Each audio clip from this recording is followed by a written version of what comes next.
படத்துக்கு ஹீரோயின் வேணும் அப்படின்னு சொல்லும்போது ஹீரோயின் செலக்ஷன் எப்படின்னா எல்லாருமே கதை வந்து கேட்பாங்க. நான் ஹாலில் வெயிட் பண்ணுவேன்.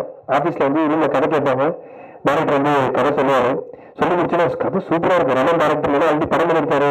ப்ரொடக்ஷன் எல்லாம் ஃபிக்ஸ் ஆகி ஆஃபீஸ் போட்டோன்னா வருவாங்க. வந்து கதைலாம் கேட்டுருவாங்க. கேட்டோன்னா கதை ரொம்ப சூப்பராக இருக்குது, செம்மையாக இருக்குது. யார் பேரா பண்ணுறேன் அப்படின்னா பாலா அப்படின்னா பாலாவா சரி நான் சொல்கிறேன் அப்படின்னு சொல்லுவாங்க. அந்த மாதிரி தப்பெல்லாம் கிடையாது.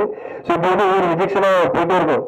கதை சூப்பராக இருக்குது, செம்மையாக இருக்குது. யார் சொல்ல பாலா ஐயோ அப்படின்ற மாதிரி ஒரு 10 பேர் செக் பண்ணாங்க, 20 பேர், 30 பேர், 40 பேர் அப்படின்னு எல்லாம் செக் பண்ணிட்டு இருப்பாங்க.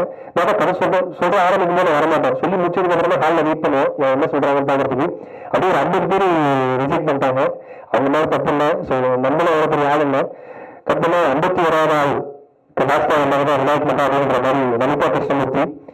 எந்த ஒரு எதிர்பார்ப்புமே இல்லாமல் கதை கேட்டதுக்கு அப்புறம் கதை பிடிச்சிருக்கு, யார் ஹீரோன்னு கேட்டாங்க கண்டிப்பா பண்றேன் அப்படின்னு சொன்னோம். அப்படி எனக்கு என்ன சொல்றதுன்னு தெரியல. எந்த பாக்குறதுமே இல்லாத ஒரு பையனுக்கு லுக்கல் ஃபீலா இன்ஃபீரியாரிட்டி காம்ப்ளெக்ஸ் உள்ள பையனுக்கு இன்னைக்கு நீங்க பண்ண ஒரு விஷயம் வந்து நான் இன்னும் வர மாட்டேன். லலிதா கிருஷ்ணமூர்த்தி ரொம்ப ரொம்ப நன்றி, தேங்க்யூ. ஏன்னா இப்படி நிறைய பண்ற விஷயங்கள்லாம் ரொம்ப ரொம்ப ரேரு. நீங்க எனக்காக பண்ணுங்க. தேங்க்யூ.